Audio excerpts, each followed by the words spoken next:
친구들이 가장 많이 어려워하는 것 중에 하나가 어떤 거야? 사람의 유전에 대한 거야. 생명과학에서 유전 파트가 가장 어렵다라고 얘기를 하는데, 자, 그럼 유전은 왜 어렵냐? 이 가계도를 분석하는 게 힘들기 때문이죠. 그럼 왜 하필 우리는 문제에서 가계도 분석을 주로 하느냐라는 거죠. 이거는 바로 사람의 유전 연구의 특성 때문에 그렇게 되는 거예요. 자, 우리가 사람의 유전을 배우기 전에 유전의 기본 원리, 유전의 법칙을 배웁니다. 그래서 우리가 뭘 해요? 멘델이 연구를 했던 완두콩 실험을 통해서 우리가 유전에 대한 처음 도입 부분을 배우게 돼요. 그래서 여기에서 뭐 분리의 법칙이라던가 독립 법칙이라던가 아니면 우열의 법칙을 배우게 되고, 그리고 그 뒤에 연관에 대한 현상, 그리고 중간 유전 이런 현상들을 배운다는 말이죠. 그리고 이제 거기에 이제 좀 더 나아가면, 그러면 사람 또한도 그렇게 유전 현상이 일어날 텐데, 그러면 사람도 마찬가지로 완두콩처럼 연구를 할 수 있으면 참 좋겠죠. 근데 그렇게 돼야 안 돼요. 그렇게 되지 않는다라는 겁니다. 그럼 왜 그렇게 되느냐? 그건 바로 사람의 유전 연구의 특성 때문이야. 그럼 왜 어려움이 있느냐? 왜 완두콩처럼 할 수가 없느냐? 그건 바로 이런 이유들 때문인데, 자, 한 세대가 어때? 길어요. 완두콩은 1년이면 수확이 나고 자라서 완두콩이 열립니다.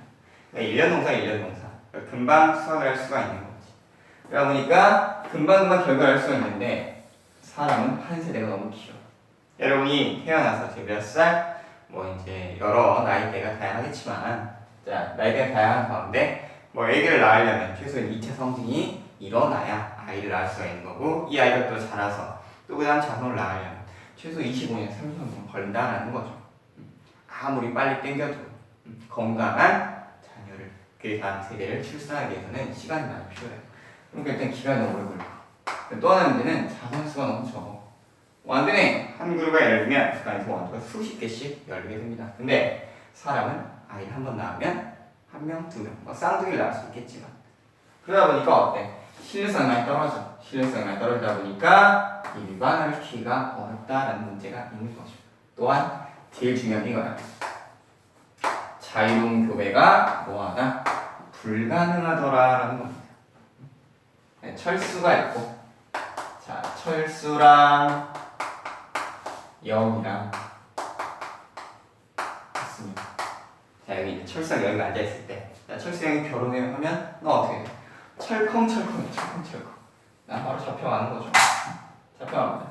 그럼 되겠어 안 되겠어? 안 된다라는 거지. 그러니까 자유교가 불가능하다는 게 가장 중요한 거예요. 내가 아무리 하고 싶어도 막 마음대로 결혼시킬 수 없잖아. 동물 짝짓기 하는 것도 아니고 주의해야 될 거지. 그리고 유전자 수가 너무 많아. 그리고 또 형질이 너무 복잡해. 그러다 보니까 완두콩처럼 뭐가 이렇게 딱딱 떨어지지가 않아요. 완두콩엔 대입 형질이 아주 간편하게 풀릴 때는 간편하게 이렇게 비교가 됐잖아요. 근데 사람은 그래 안 그래? 그렇지가 않다라는 겁니다. 그러다 보니까 어려운 거죠. 어렵습니다. 되겠나요? 자, 이렇게 되고, 그래서 마지막으로 환경 영향도 많이 받게 되죠. 자라온 환경에 따라서 사람의 겉모습이 바뀌듯이 여러 형질들이 변하게 됩니다. 특히 뒤에 이제 배우겠지만 키나 몸무게 같은 경우는 타고난 거예요? 아니면은 어느 정도 환경 영향을 받아요? 환경 영향을 크게 받게 됩니다. 그렇다고 여러분이 이렇게 부모님이 말라는 게 난 뚱뚱해요 라고 하는 건 많이 먹어서 그래. 먹은 걸 많이 먹은 걸 좋아하면 그렇게 되는 거죠. 또 어머니 아버님은 이렇게 되게 이제 통통하신데 난 되게 날씬해.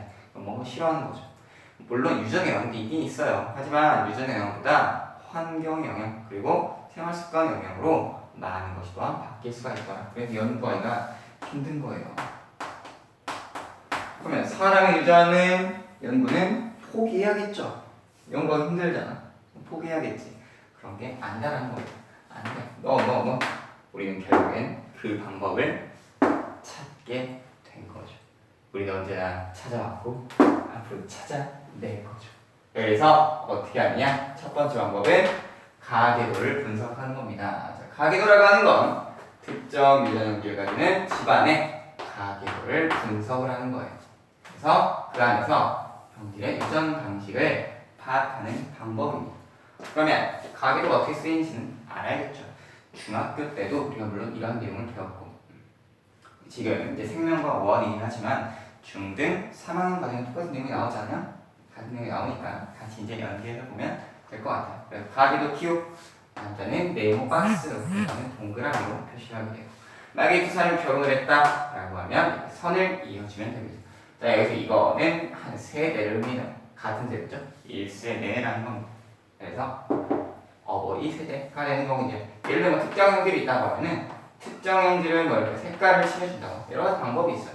뭐 예를 들어서 뭐 이렇게 해가지고 뭐 이런 식으로 뭐 표시한다던가, 아니면은 네모가 있으면 이렇게 빗금으로 표시할 수가 있고, 혹은 뭐 이렇게 빗금으로 표시 안 되면 뭐 이렇게도 표현을 하고, 다양한 방법으로 이렇게 표현을 할 수가 있습니다. 그래서 색이나 기호를 다르게 표시해서 특정 형질을 나타내게 되고, 그리고 이제 이걸로 가계도를 만들어 가면은 윗줄에 이제 어버이 세대, 부모 세대가 있고, 그리고 이 피를 타고 나서 유전기를 받아서 자녀들이 태어났더라라고 자손 세대를 표시를 합니다.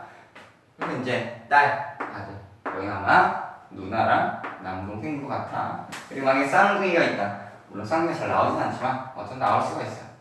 그래서 일란성 쌍둥이는 하나의 뭐에서 수정란에서 나눠쓰잖아요.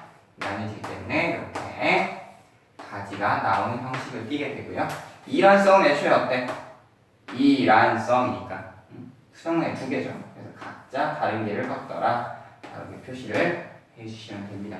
그래서 이걸 가지고 이제 가계도를 기호를 살펴볼 수가 있는 거고, 실제로 이제 이 가계도 분석을 통해서 많은 유전 문제들이 출제가 되게 돼요. 그러니까 이제 우리 수능 친구들이 가장 많이 어려워하는 게 바로 이 부분이죠. 가계도를 분석하는 이 유전 문제만 어느 정도 정리가 된다면 충분히 좋은 점수도 나올 수가 있겠다라는 겁니다. 그럼 이제 가계도만 쓰는 게 아니라 그 외에도 다른 방법들이 있어요. 집단조사라고 하는 거는 이제 하나의 가계를 얘기하는 게 아니라 여러 개의 가계를 포함한 집단의 유전 형질을 조사를 합니다. 그러니까 이제 뭐 집단 유전에 대한 걸 이제 볼 수가 있고, 특히 뭐 이제 이게 좀 범위를 넓히면 국가 간의 특성이 있잖아요. 어느 국가의 뭐 민족의 이런 특성들, 한국인은 이렇다, 뭐 중국인은 저렇다, 일본은 저렇다. 성격이라기보다는 물론 이제 이런 문화의 차이도 있겠지만 그 유전 형질이 오랫동안 모여있다 보니까 특정한 모습을 띠게 됩니다. 뭐 세계를 치면은 가장 대표적인 게 백인, 황인, 흑인 뭐 이렇게 피부색으로 구분을 하잖아요. 이제 사람 환경에 대해서 적응을 해나가고 그게 유전적 형질로 진화가 되기 때문에 이런 유전적 특성들이 집단 조사를 통해서 나타날 수가 있게 됩니다. 그래서 유전자 빈도를 통해서 집단의 유전 현상을 연구하는 게 바로 집단 조사가 되겠어요. 그 다음에 염색체 및 유전자 연구라는 게 있는데, 이건 어떻게 하는 거냐? 핵형이라는 걸 분석을 해요. 핵형 분석은 뭔지 알죠? 이렇게 쫙 유전자 지도 있으면 이렇게 염색체를 막 표시했잖아요. 표시가 마지막에 이제 뭐 이런 식으로 돼 있고, 그러면 이 염색체의 뭐 모양이나 숫자의 이상을 파악할 수가 있습니다. 그래서 염색체 이상에 대한 뭐 이런 돌연변이나 이런 걸 판단하는데 핵형 분석을 하게 되고, 근데 유전자에 대한 돌연변이는 이런 게 잘 나타나지 않아요. 그래서 이거는 DNA 분석을 하게 됩니다.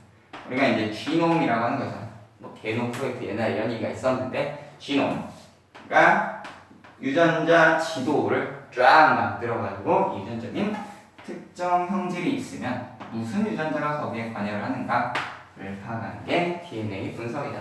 마지막에 이제 쌍생아 연구가, 쌍둥이 연구가 있어요. 쌍둥이 연구, 쌍생아 연구가 있는데, 자, 일란성 쌍둥이와 이란성 쌍둥이를 비교를 해서 예를 들어 이제 성장 환경이 같다라고 하면, 예를 들어 이제 쌍둥이가 있는데 하나는 바다에 보내고 한 명은 산에 가서 몇십 년 동안 살게 한 다음에 다시 만나게 하면, 아무리 일란성 쌍둥이라도 뭐 혈액형은 같을 수 있겠지만 모습이나 이런 게 많이 다르겠죠. 그래서 그걸 통해서 특정 형질에 대한 유전자와 환경 영향을 파악을 해볼 수가 있다. 그래서 모습이 많이 다르면 이거는 환경의 영향을 많이 받는구나. 하지만 뭐 똑같은 게 있으면 이건 유전의 영향을 받는구나.